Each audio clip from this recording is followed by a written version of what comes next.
That fresh morning. That fresh morning.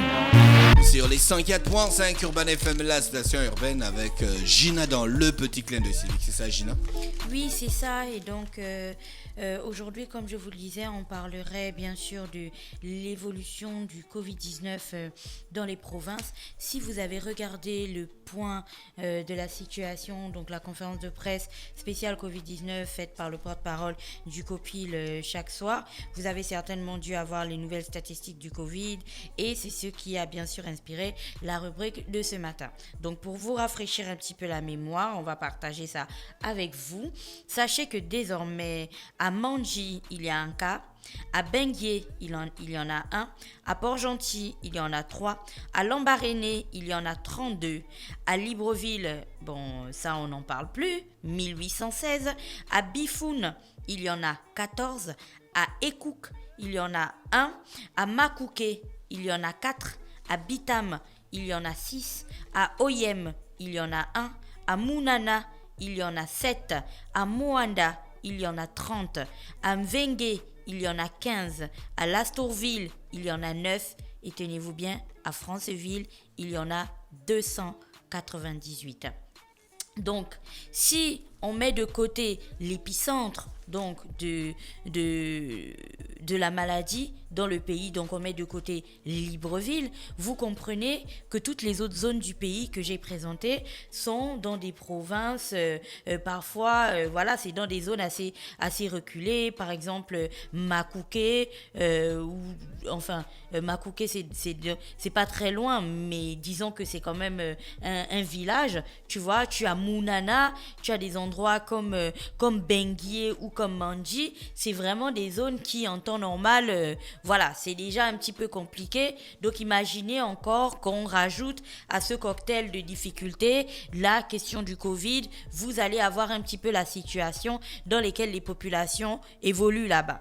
Alors pourquoi est-ce qu'aujourd'hui il est très important de s'arrêter sur ce point? Parce que toujours parlant de la conférence de presse donc du COPIL qui faisait le point de la situation lundi, vous avez certainement dû entendre le porte-parole du COPIL dire qu'on continuait en fait à observer une sorte de non-respect des mesures barrières ou de non-respect des restrictions qui avaient été initiées pour lutter contre le Covid-19, ce qui au final nous conduit en fait au nombre de contaminations que je venais de présenter aujourd'hui. Et dans le journal de ce matin d'ailleurs, vous avez un article à la page 3 qui titre « Dangereuse négligence des gestes barrières dans l'arrière-pays ». Alors vous savez, comme moi, à quel point c'était difficile et très contraignant pour les populations de Libreville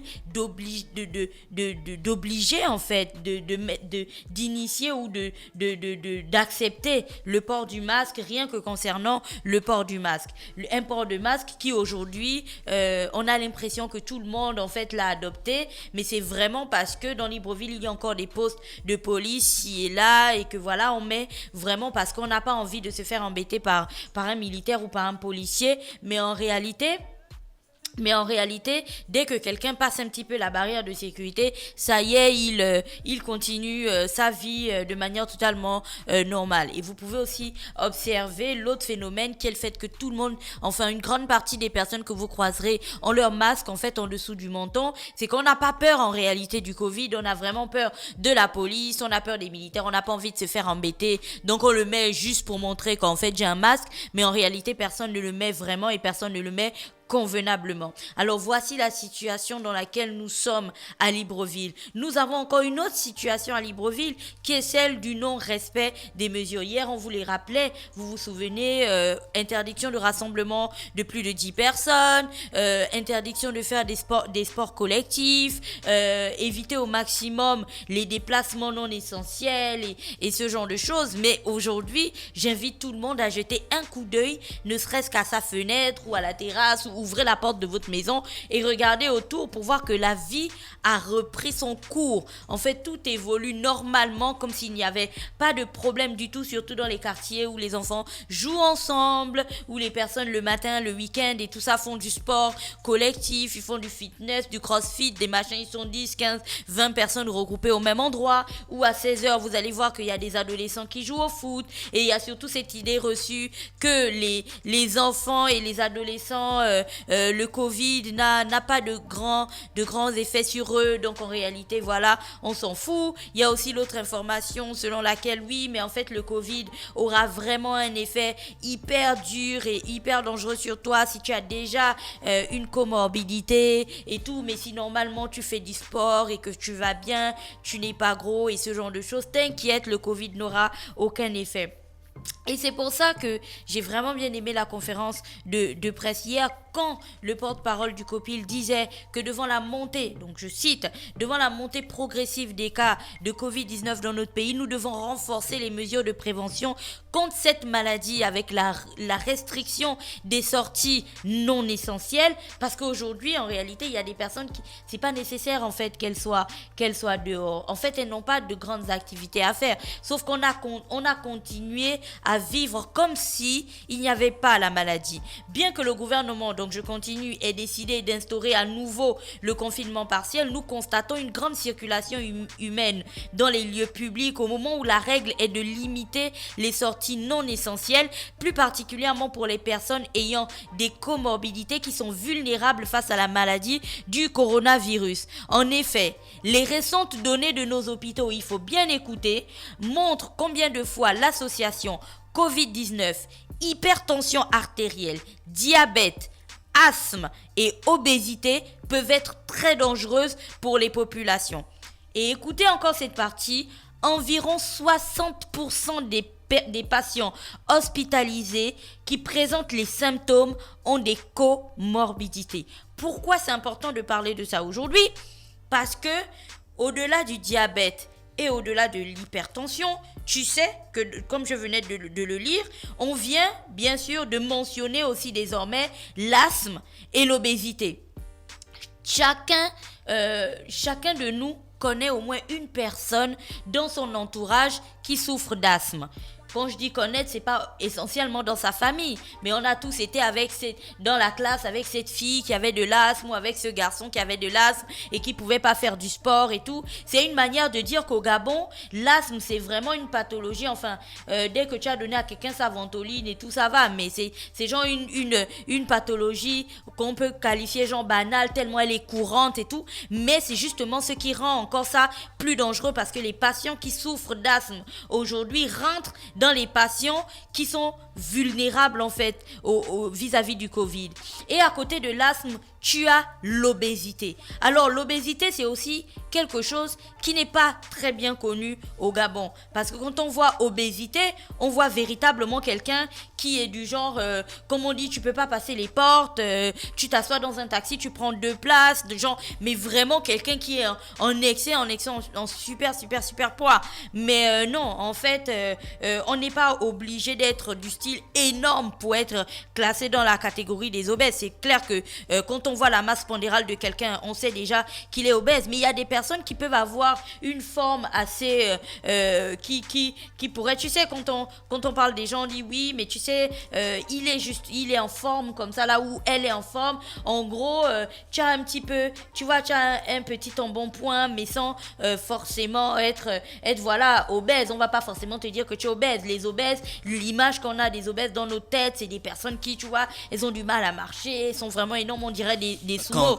Quand on dit quand que quelqu'un est obèse alors? On dit que quelqu'un est obèse lorsque son IMC en fait a dépassé. L'IMC, tu sais, c'est le calcul de l'indice de masse corporelle. Donc tu calcules ton IMC par rapport à ton poids et à ta taille. Donc tu prends ton poids et ta taille. De toute façon, aujourd'hui sur Google, vous pouvez juste aller et puis faire IMC. On va vous demander de rentrer votre taille et de rentrer votre poids, et ça va vous dire si vous êtes d'une corpulence moyenne, si vous êtes en surpoids surpoids ou si vous êtes obèse. Et la plupart du temps, il y a plein de personnes qui sont obèses mais qui s'ignorent parce qu'elles ont l'impression que bon, elles sont juste un petit peu enrobées, mais en réalité, elles sont obèses. Et il faut retenir, comme je le disais, ce qui est important dans ça, c'est que vous savez aujourd'hui que l'obésité est l'un des facteurs aussi de complications en fait au Covid-19, et donc tout le monde doit commencer à prendre ça très au sérieux. Il y a des personnes, donc comme je le disais, les personnes qui ont de l'asthme depuis plusieurs années qui se disent que bon écoute, moi j'ai ma ventoline, tout va bien pour moi.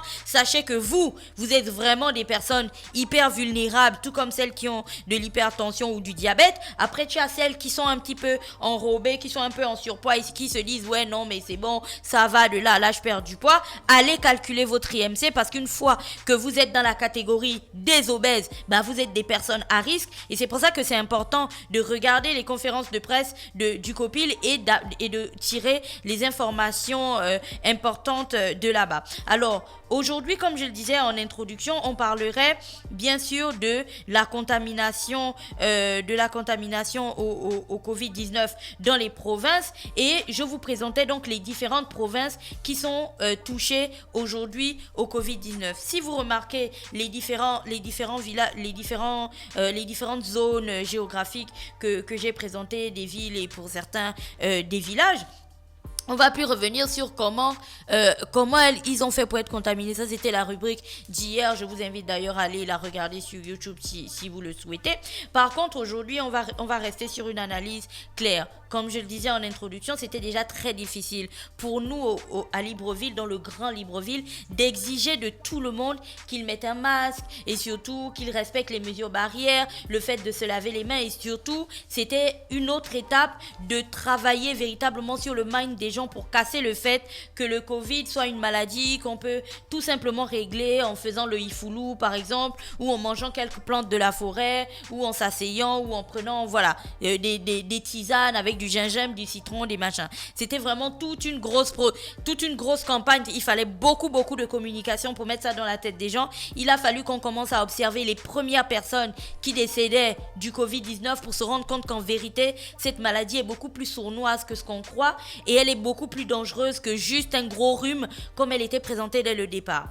Alors si c'était ça pour le grand Libreville, où bien sûr tu as une pénétration d'internet incroyable avec la 4G et tous les trucs que tu peux imaginer, avec les aéroports, les avions, les trucs, enfin bref, dans une zone urbaine, la capitale d'un pays, imagine un petit peu ce que ça va être. Je ne dis pas que dans les provinces, les gens ne suivent pas ou ce genre de choses. Je dis que dans les provinces, les gens, étant donné qu'ils n'ont pas accès à certaines choses dont les personnes qui vivent dans les zones urbaines ont de manière normale, genre des soins de santé clairs et ainsi de suite. La plupart du temps, lorsque les gens sont malades dans les villages et tout, qu'est-ce qu'on fait? On a directement recours aux plantes et ce genre de choses. Aujourd'hui, il faut qu'on se pose un instant et qu'on se rende compte de l'impact que ça va avoir dans ces provinces-là où en réalité on a permis au Covid de rentrer.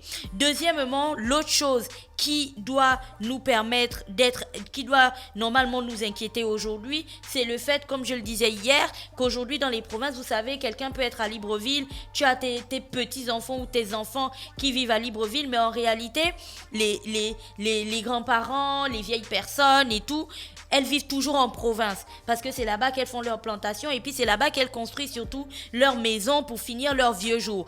Donc en réalité, de manière totalement dite comme ça, sans pour autant s'appuyer sur un rapport statistique ou quoi que ce soit, vous savez que nos parents, nos grands-parents, lorsqu'ils ont envie de finir leur jour, même lorsqu'ils ont travaillé toute leur vie à Libreville, ils vont aller en province. Donc en réalité, le nombre de personnes âgées qu'il y a dans les provinces pourrait, si on analyse bien, être assez élevé dans ces zones-là. Et on sait quel impact le Covid-19 a sur les vieilles personnes. Je vous invite à regarder d'ailleurs les dégâts que le Covid-19 a eu dans les EHPAD, notamment en France, c'est-à-dire les établissements où on garde les personnes âgées. Donc aujourd'hui, quand on parle de la propagation du virus qui a déjà gagné 7 provinces, vous comprenez que on laisse, mis à part l'estuaire, les 6 autres provinces et les petites zones, donc les villes ou les villages que j'ai présentés là. Vous comprenez qu'on est vraiment dans une situation assez inquiétante. Si ça ne vous inquiète pas, nous en tout cas ça nous inquiète.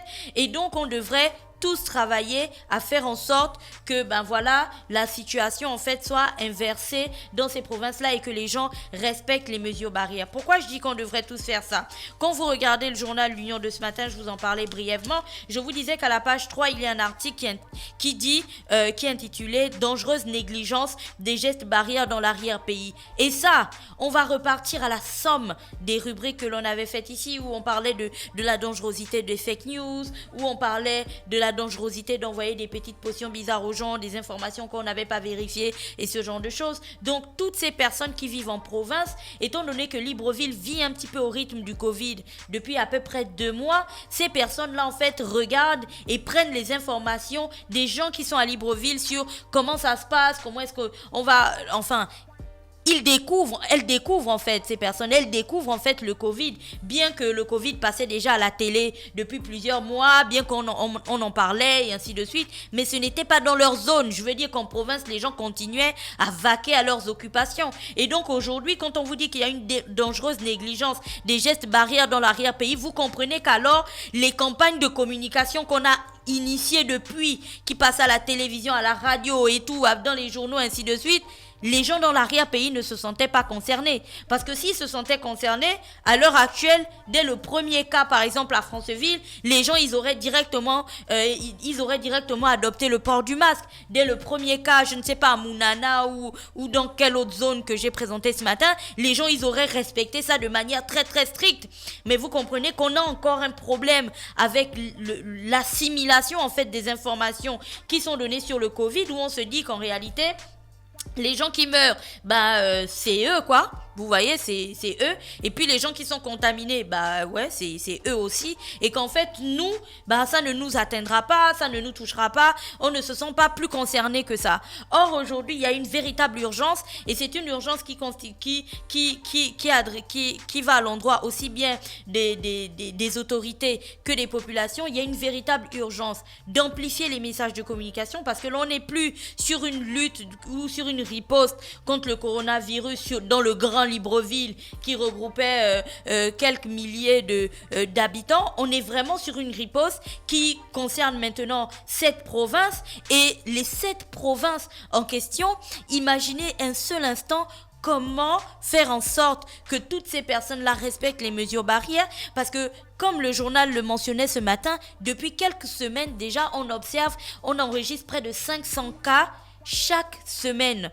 C'est tu vas avoir 150 là-bas, tu vas avoir 200 ici, tu vas avoir 30 là-bas. La somme de tout ça à la fin de la semaine, on a fait les 500 cas. Et c'est cette progression vertigineuse là qui est définitivement inquiétante parce que dans cette progression, vous avez aussi, j'espère que vous regardez souvent ces informations que le COPIL donne, vous avez aussi en même temps le nombre de personnes en réanimation. Donc quand vous regardez les informations, vous allez voir qu'on va vous dire qu'il y a par exemple 14 décès désormais.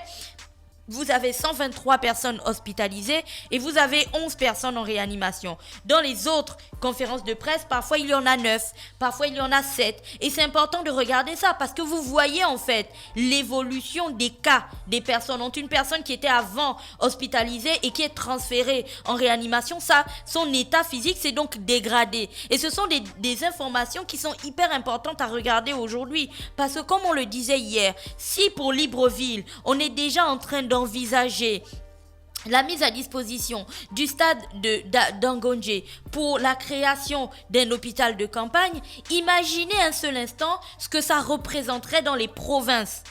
Comment on arriverait à gérer les provinces dans le cas d'une augmentation exponentielle des cas de personnes testées positives, dans le cas d'une augmentation exponentielle de personnes qui nécessiteraient une hospitalisation médicale ou qui nécessiteraient une assistance respiratoire. Où on pourra s'en sortir si par exemple tu en as 50 qui en ont besoin dans l'Angounier, tu en as 100 qui en ont besoin dans le Haut-Ogooué, tu en as 200 ou 70 qui en ont besoin dans le Wellington et dans le Guelolo, ainsi de suite. Est-ce que on a aujourd'hui les dispositions? Quand je dis les dispositions, c'est la somme des informations que l'on a accumulées depuis le début. Tu te souviens qu'on avait fait appel au personnel de santé retraité et on a aussi fait appel aux internes en médecine qui venaient en fait prêter main forte aux médecins dans les hôpitaux. Donc toutes ces personnes-là, imaginez un seul instant aujourd'hui ce que ça donnerait.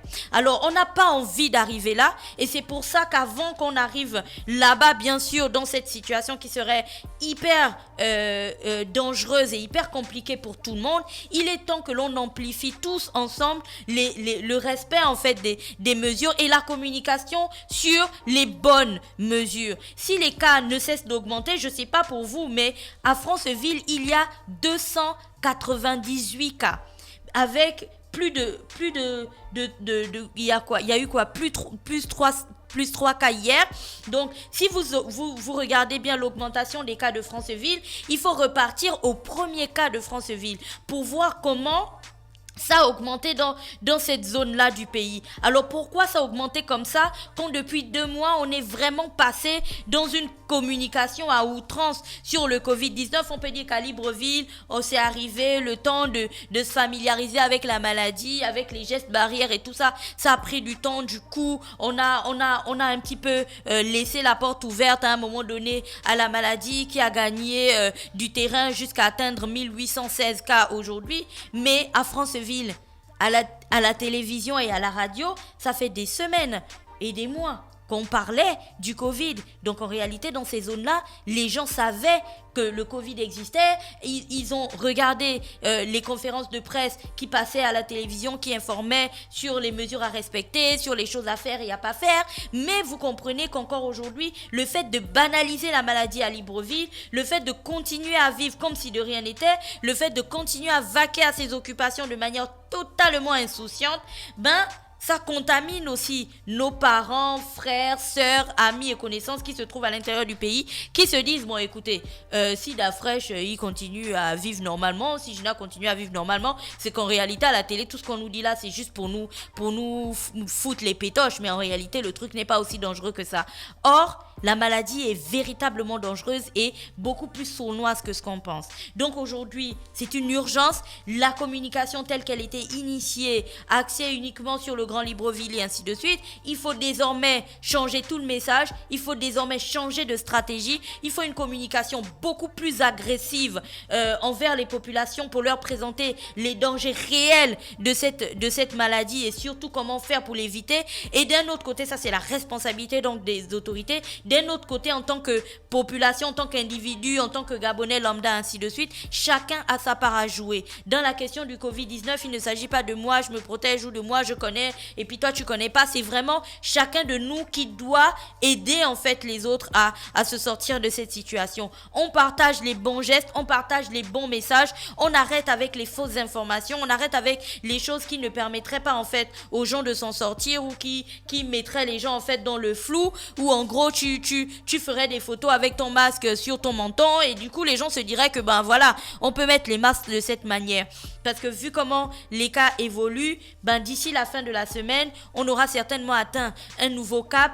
Et franchement, en toute honnêteté, on doit tous regarder ces statistiques et se demander si on est fier de ce qui est en train de se passer ou si on est satisfait de ce qui est en train de se passer. Et si la réponse est non, alors chacun de nous doit mettre la main à la pâte et commencer par respecter les mesures, mais aussi communiquer le bon message aux personnes qui sont à l'intérieur du pays afin qu'elles aussi, elles respectent les mesures. Voilà, c'était tout pour aujourd'hui. D'accord, merci Gina qui est avec nous ce matin sur les 104.5 Urban FM, la station urbaine dans le petit clin d'œil civique. On se retrouve juste derrière. Dafresh Morning.